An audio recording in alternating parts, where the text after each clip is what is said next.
So do you reward your kids with M&Ms or ice cream treats? Do you use food as just an overall reward for your kids? Well, I want to talk about that today. I'm Renee Seltzer and founder of Feeding My Kid.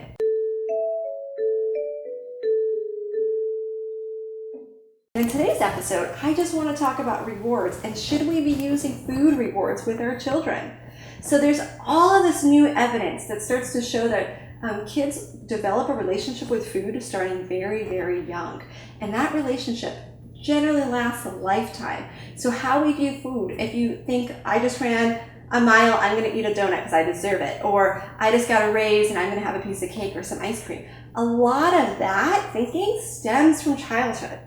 I know it's crazy to think about, but there's this whole new body of evidence that's really showing that when we reward kids with food, we're tying the emotions with food, right? So we don't always think about that because it just seems like, oh, I'm really proud of you, so let's go get some ice cream. And it seems so exciting because kids love it. I know I can see my son, he lights up when he eats something sweet or delicious, and I kind of want to replicate that because you just don't really see that kind of happiness in him that often, and it brings joy to my heart. But I have to remember that I don't want him to tie emotions with food. I know that's really hard, but let me tell you why. This is really important, okay? A lot of our relationship with food stems from childhood. So we don't realize, we unintentionally, with our parenting, tie emotions and food together all the time. And we do it out of love, we do it really well-intentioned, but it's sending the wrong message and we're developing these lifelong habits, and it's hurting our kids, right? So if we look at adults, 70% of us are overweight or obese. Type 2 diabetes is going to go from 1 in 10 people to 1 in 3 people by 2050, according to the CDC. So we're really starting to see we're getting unhealthier and unhealthier and unhealthier. So we have an opportunity to stop that now with our own children. So let's talk about rewards. If your child goes potty and you give them an M&M, you inadvertently tied a reward with food. If your kids get like a Tootsie Roll or a cookie every time they do some chores, again, we've tied reward with food. If they get a good grade at school and you take them for ice cream, we did it again. How do I reward my kid then? Well, that's a great question. And I would actually say time at the park, quality time with parents, because a lot of kids just don't get to spend that much quality one-on-one time with a parent. Like I said, park time, maybe a new book, maybe a new toy. So what we want to do is take that relationship, that excitement, that pride, those feelings, and separate it from food as far as we can. So we could teach our kids to eat because of nutrition, to fuel their bodies, and not because they need to reward themselves with food. And that is a really valuable life lesson we could teach our kids.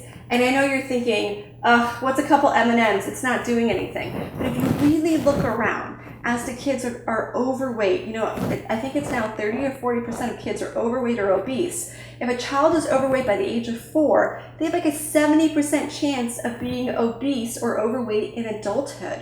So what we want to do is just separate them. Let's give our kids the best chance they can at being healthy and think of new reward systems. So if you have that awesome calendar of chores and they do really well, think of park, think of a book, think of a toy, think of quality one-on-one time, maybe take them to a movie.